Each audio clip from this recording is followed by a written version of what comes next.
트럼프 대통령이 유럽연합과 멕시코에 30% 상호 관세를 부과할 것이라고 밝혔습니다. 유럽연합이 대미 보복관세 유예를 연장하면서 8월 초까지 협상을 지속하겠다고 밝혔습니다.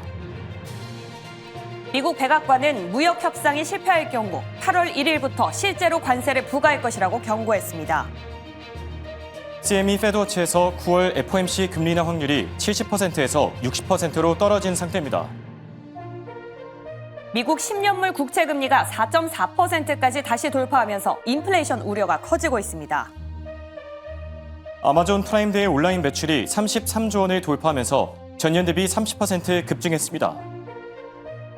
웨드부시 증권이 AMC의 투자 의견과 목표가를 상향 조정하면서 주가가 11% 넘게 급등했습니다. 비트코인이 11만 9천 달러를 돌파한 가운데 신고가를 계속해서 경신 중입니다.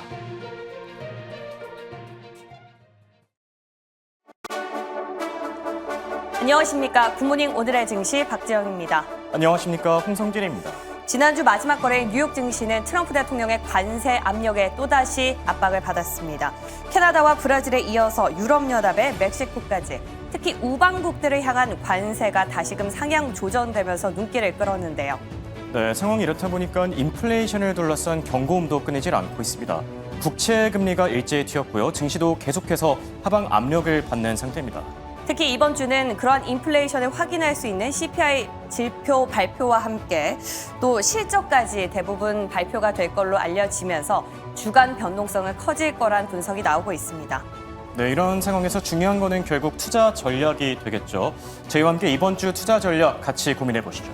한 주를 새롭게 시작하는 월요일 굿모닝 오늘의 증시 본격적으로 출발합니다.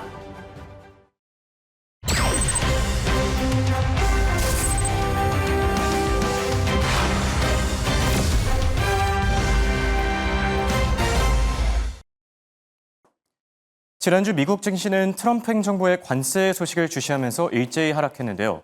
다우지수는 0.6% 큰 폭으로 빠졌고 S&P 500 지수도 0.3% 그리고 나스닥 지수도 0.2% 하락했습니다. 트럼프 행정부가 지금 브라질과 캐나다에 이어서 이번에는 유럽연합 그리고 또 멕시코를 겨냥하고 있죠. 30%라는 높은 수치가 계속해서 나오고 있는데요. 증시 역시나 자유롭지 못한 상태입니다.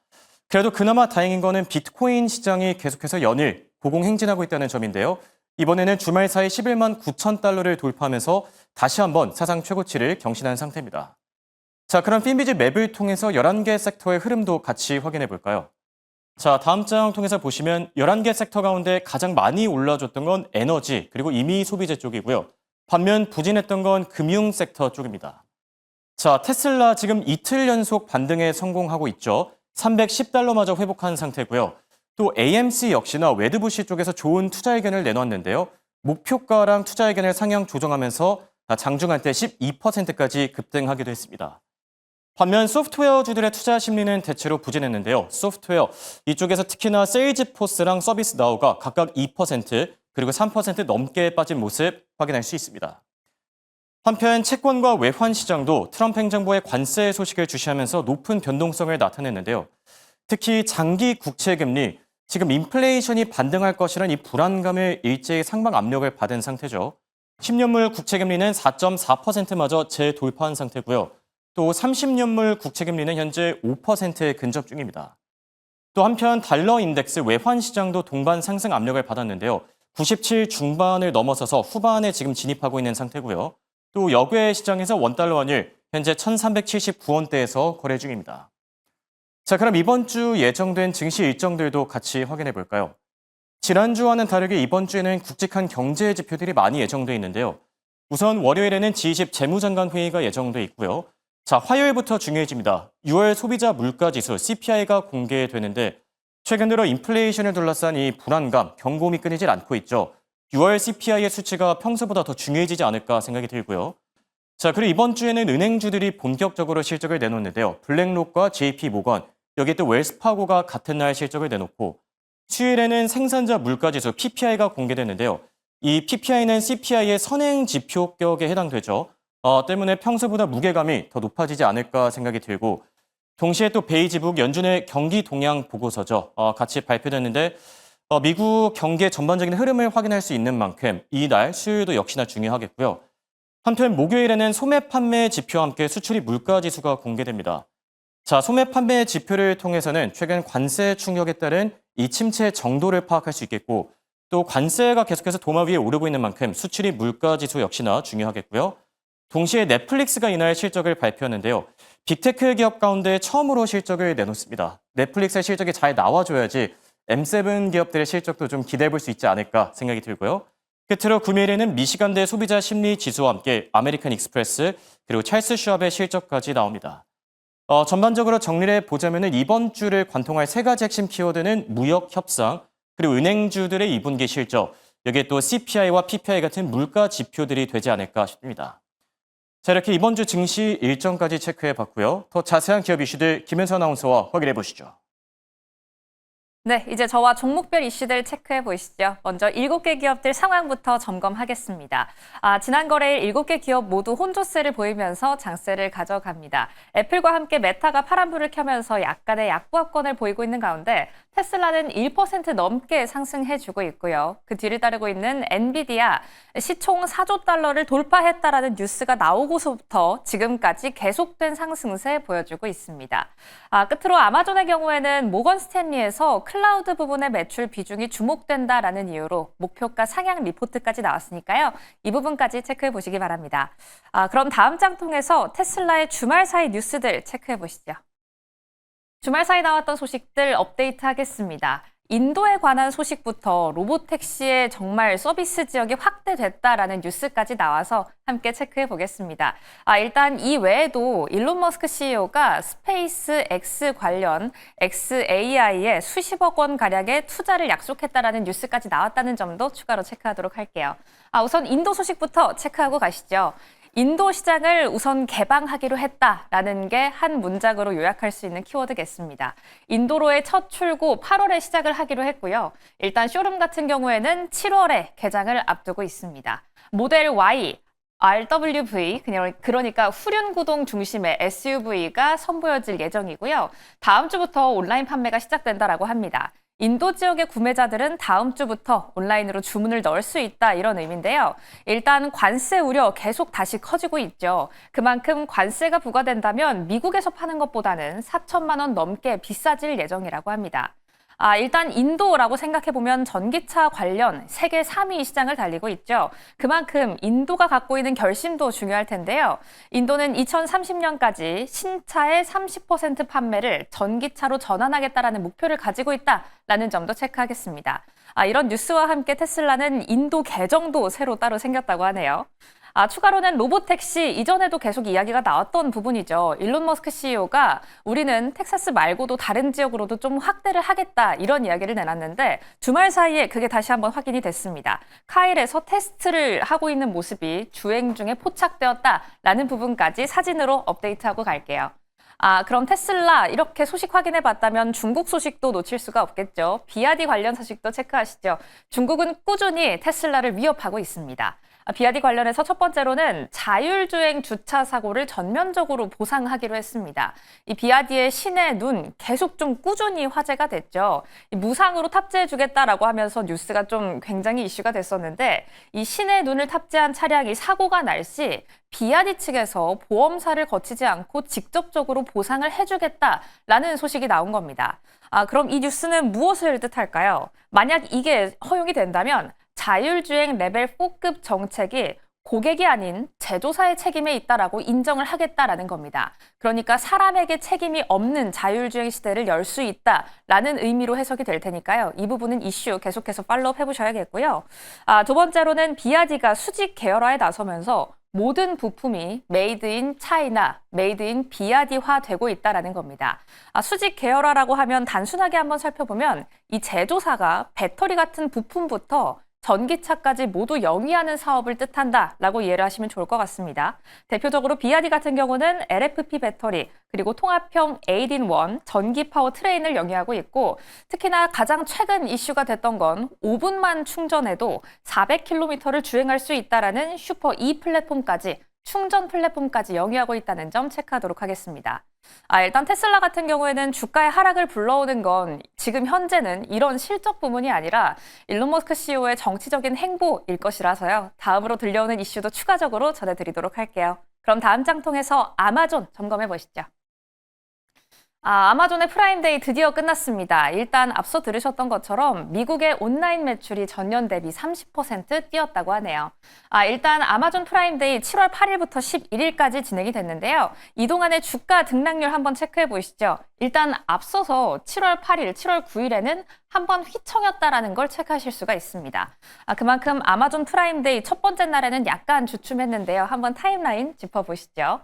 첫날은 약간 휘청였습니다. 7월 8일 4시간 동안의 매출이 전년 대비 10% 넘게 급감했다라는 부분이었는데요.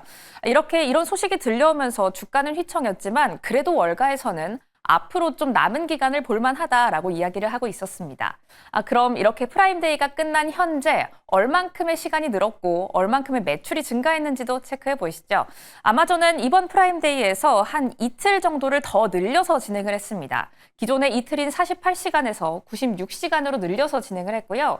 그만큼의 매출 이틀간 11% 넘게 폭등했다라고 하네요. 그만큼 이 안에서는 모바일 매출이 가장 빛을 내줬습니다. 이번 모바일 매출 이 정도였다라고 하는데요. 이것보다 이 수치보다는 조금 더 중요한 게 이 밑에 있는 구매 비중입니다. 모바일, 그러니까 핸드폰으로 더 쉽게 구매하는 사람들이 50% 넘게, 절반 넘게 급등했다라는 부분 체크해 보도록 할게요. 시장 예상치인 52.5%도 가뿐하게 뛰어넘었습니다. 이런 아마존의 프라임데이를 두고 어도비는 아마존의 프라임데이 이제 그냥 연간 쇼핑 행사가 아니라 진짜 개학 시즌을 알리는 행사다라고 이야기를 하고 있습니다.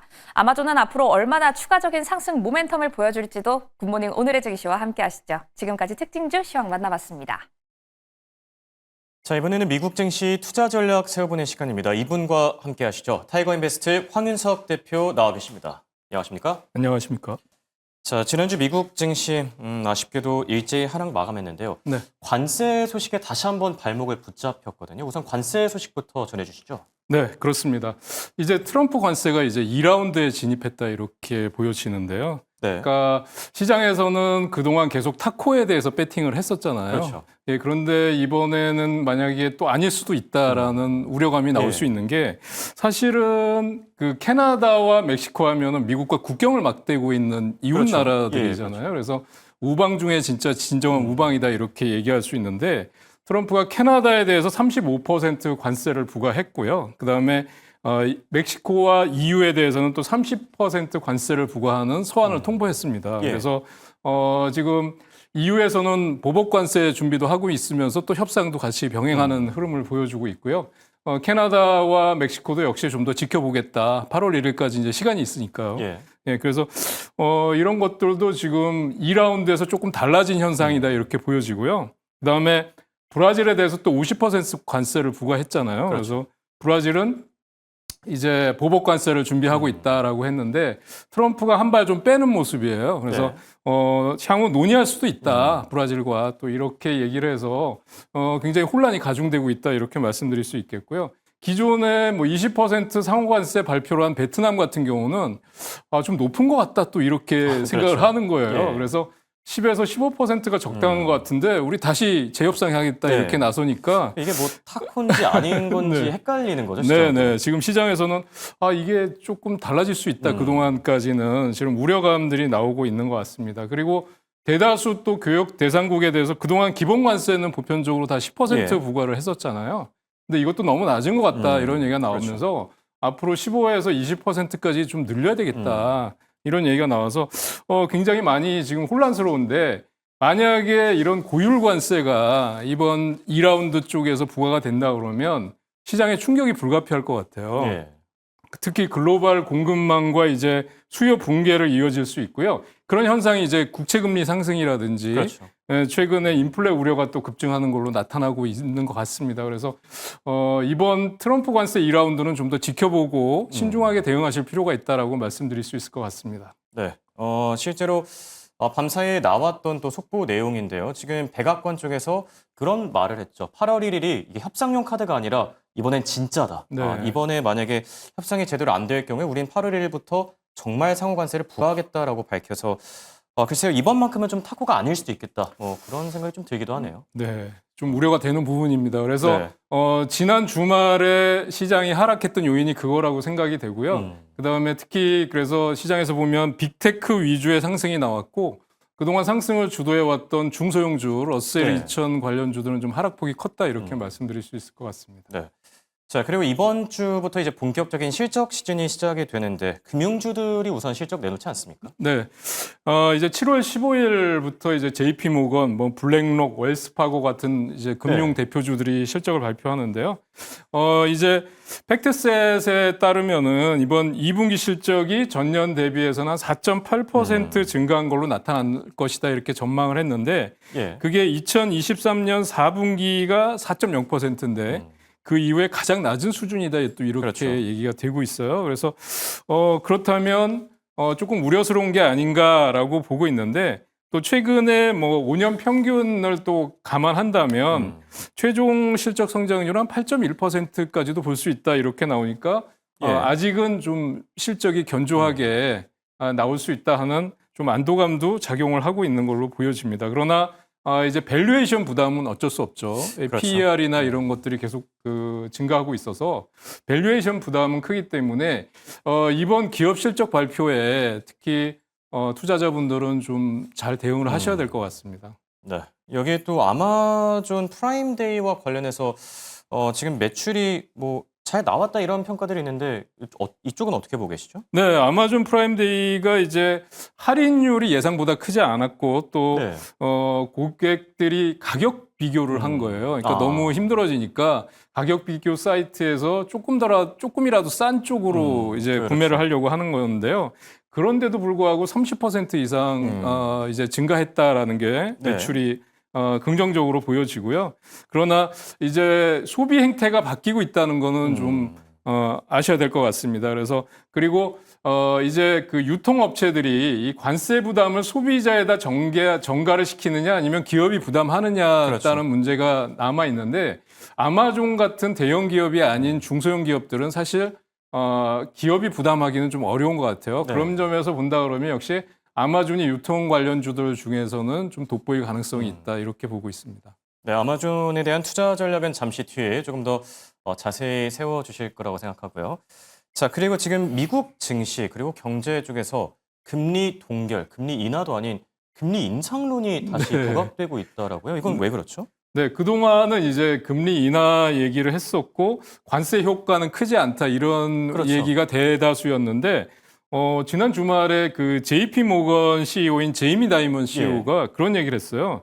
시장이 금리 인상 가능성을 간과하고 있다. 그래서 20% 확률로 지금 금리 인상을 반영하고 있는데 자기가 예. 보기에는 40% 50% 가능성도 있다. 이렇게 보고 그러니까 얘기를 한 절반의 거예요. 확률로 금리가 올라갈 수도 있다는 네네. 그래서 거잖아요. 그동안의 시각과는 좀 상당히 많이 상반되는 다르죠. 시각이었어서요. 그래서 그 이유가 뭐냐 그랬더니 트럼프 관세, 또 이민 정책, 그다음에 재정 적자 이런 것들이 원인이 될 수 있다. 재정 적자는 오랜만에 들어보네요. 네, 좀 그래서- 약간 잠잠했던 것 같은데. 네, 그래서 이번에 트럼프 감세안이 이제 재정 적자에 이제 훨씬 더 앞으로 재정 적자를 키울 수 있다 이런 우려가 부각이 되면서 아마 이 점을 지적한 걸로 생각이 됩니다. 네.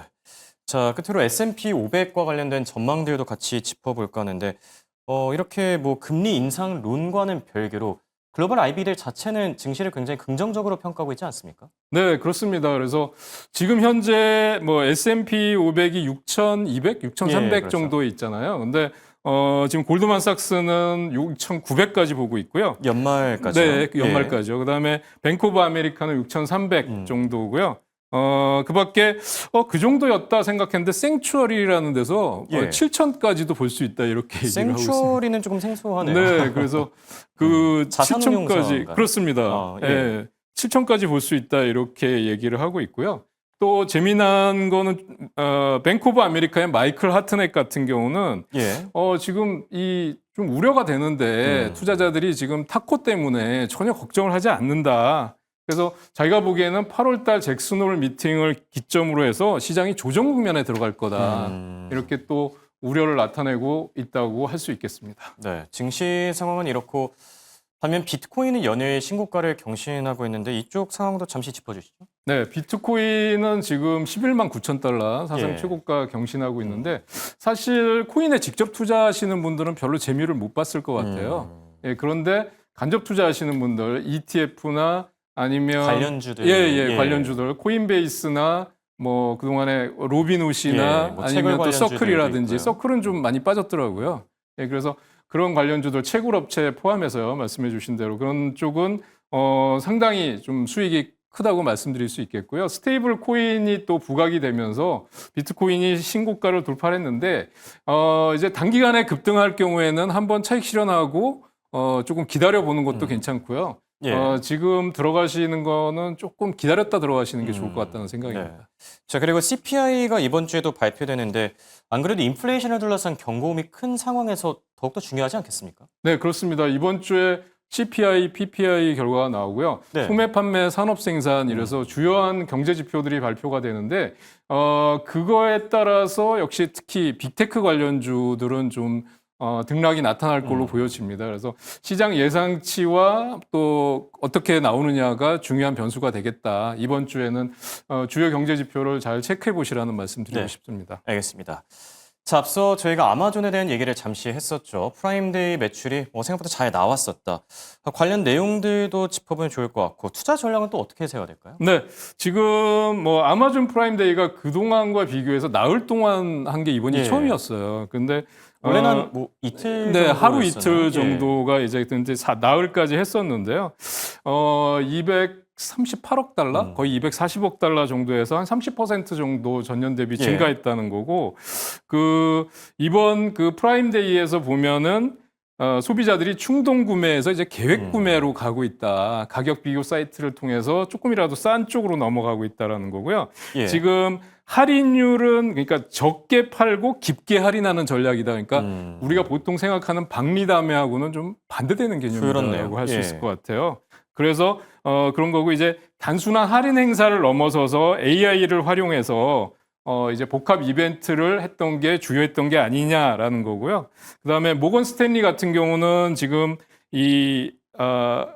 아마존 웹스토어 매출이라든지 이런 게 평균 뭐 17%, 18%, 그다음에 마진율도 37%에 육박하고 있다 이렇게 발표를 하면서 앞으로 클라우드 사업이라든지 이런 쪽 유통 매출이라든지 전부 긍정적이다. 그래서 목표 주가를 250에서 300달러로 높였습니다. 근데 지금 예. 현재 주가는 225달러예요. 그러니까 앞으로도 한 20% 이상 추가 상승 여력이 충분히 있다라고 말씀드릴 수 있겠고요. 그렇죠. 그래서 한번 차트를 통해서 한번 확인해 보시면은요, 최근에 가파른 상승세가 나타나고 있습니다. 그리고 직전 고점이 이제 248달러인데 이게 이제 신고가예요. 그래서 이거를 돌파하면 뭐 그대로 올라갈 수 있을 것으로 보이는데 이제 한 번만 더 올라가면 신고가입니다. 그래서 그렇죠. 저는 지금 구간에서 지난번에도 말씀드렸지만 빅테크 중에서 조금 저평가됐다든지 관세 영향 부담을 좀 적게 한다는 점에서 보면 220달러 이하에서는 지금 매수하셔도 좋을 것 같고 네. 가지고 계신 분들은 신고가 구간 이상까지 좀 길게 장투하는 것도 좋아 보인다 이렇게 말씀드릴 수 있습니다. 네. 아마존과 관련해서 굉장히 좋은 뷰, 긍정적인 투자 의견 제시해 주셨고요. 자, 그리고 엔비디아가 최근 들어서 트럼프 대통령과의 좀 관계 재설정에 나서는 것 같아요. 예전에 젠슨 황 CEO 트럼프 취임식 때 안 가서 네. 불화설이 나기도 했었고 그동안 상당히 뭐 대립각을 세웠다라는 평가들도 많은데 최근 들어 관계가 또 좋아지는 듯하네요. 네, 지금 아마존이 사상 최초로 이제 뭐 4조 달러 돌파했었잖아요. 엔비디아. 엔비디아죠. 예, 예. 네, 엔비디아인데 그래서 이제 그 엔비디아 같은 경우를 보면 젠슨 왕이 이제 중국 방문을 앞두고 예. 이제 백악관을 방문을 했어요. 지난주에 그래서 방문을 해가지고 이제 얘기를 나눴는데 지금 트럼프 행정부가 시행한 이제 AI 반도체에 대한 수출 통제 때문에 어려움을 겪고 있다. 이렇게 호소를 했고요. 그랬더니 이제 트럼프는 우리는 지금 관세 수입이 엄청나다. 그리고 관세 정책 이후에 주가가 47%나 올랐다. 또 이런 얘기를 하면서 했는데 회동 결과를 이제 정리를 한다 그러면 이제 그 젠순왕 CEO가 유예 기간 없이 엔비디아의 중국 판매를 효과적으로 차단하겠다라는 얘기를 해서 트럼프 대통령을 안심시켰다 이렇게 말씀드릴 수 있을 것 같고요.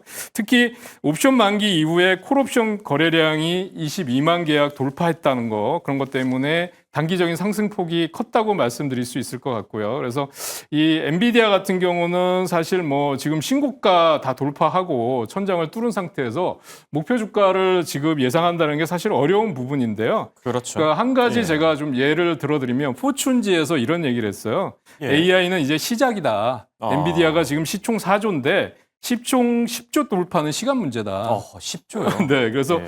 그 근거로 얘기한 게 뭐냐면 테슬라는 PER 168배인데 이제 엔비디아는 33배에 불과하다. 앞으로 5배 예. 차이가 나는 거잖아요. 그래서 추가적인 상승 여력이 충분하다 그러는데 단기간에 너무 많이 올라왔습니다. 그것도 그거는 맞죠. 투자자분들이 아셔야 되고 차익 실현을 하겠다는 욕구도 커져 있는 상황이기 때문에 네. 5% 이상 하락폭이 커질 때 같은 경우는 조금씩 들어볼 수 있지만 지금 구간에서 무리하게 추격 매수는 조금 부담스럽다라고 말씀드릴 수 있을 것 같습니다. 네. 말을 방금 전에 똑같이 해가지고 알겠습니다. 자, 엔비디아에 대한 투자 의견까지 들어봤고요. 간단하게 언유어절 머신스 이 기업 최근 들어서 이 드론 때문에 많이 주목을 받고 있는 것 같은데 이 기업은 어떻게 보고 계시죠? 네, 이게 트럼프 이제 아들이 이제 그 이사로 있는 기업이에요. 예, 그렇죠. 그래서 국방부가 그 지난 주말에 드론 생산을 확대하라고 발표를 했어요. 그 영향을 받으면서 급등을 했는데 무려 39%가 급등했습니다. 하룻밤에. 상당하네요. 예, 그래서 지금 보시면 이게 이 드론 관련주들이 일제히 급등했어요. 그러니까 언유주얼 머신스뿐만 아니라 그랬고 예. 최근에 이제 러시아와 우크라이나 전쟁 같은 것도 있잖아요. 그래서 그렇죠. 이 드론 관련주들의 추가 상승 여력이 있어 보이지만 단기간에 급등했기 때문에 차익 실현과 저점 분할 네. 매수를 병행하는 전략이 좋아 보입니다. 알겠습니다. 자, 지금까지 도움 말씀의 황윤석 타이거인베스트 대표와 함께했습니다. 감사합니다.